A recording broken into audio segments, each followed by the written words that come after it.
Bonjour les amis, alors je suis en compagnie d'Agnès.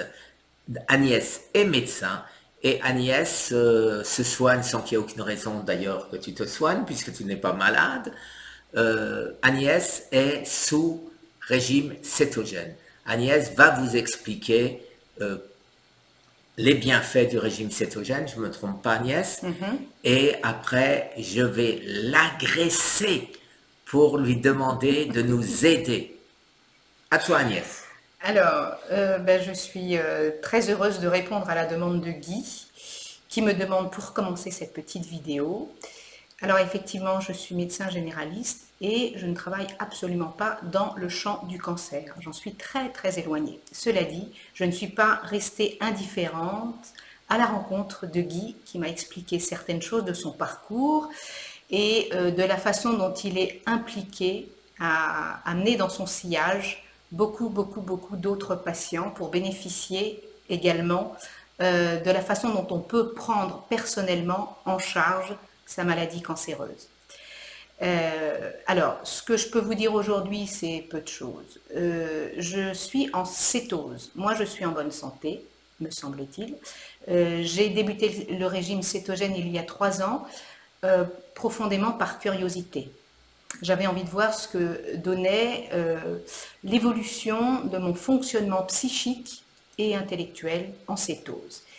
Effectivement, je dois remarquer que je retrouve très rapidement une clarté mentale, ce que tous les patients décrivent, une disparition des douleurs et des inconforts physiques, et puis il y a quelques petits signes objectifs qui font toujours mouche.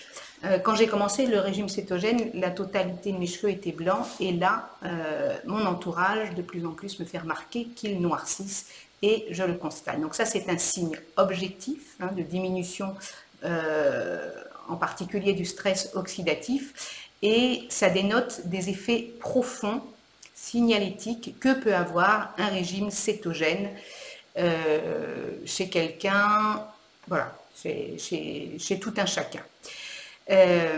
Voilà. Alors, maintenant, la question est pour moi de savoir dans quelle mesure je vais pouvoir essayer de répondre à la demande, à la sollicitation de Guy, sachant que je suis très impliquée dans un domaine du soin qui n'a rien à voir avec le cancer. Excuse-moi, je pense que ça intéressera nos souscripteurs de savoir ce que tu fais.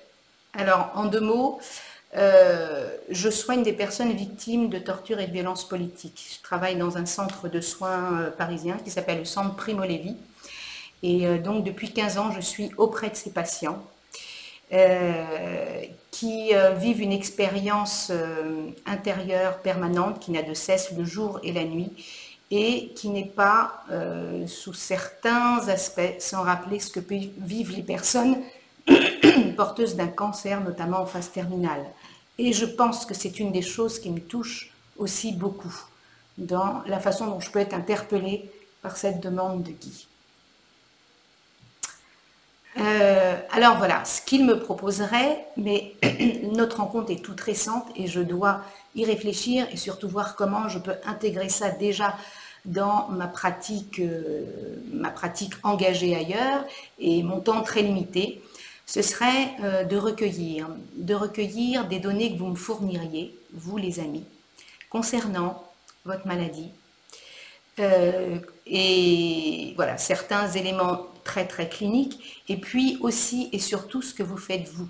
Qu'est-ce que vous mettez en œuvre pour vous soigner par-delà le corps médical et ses dictats. Voilà.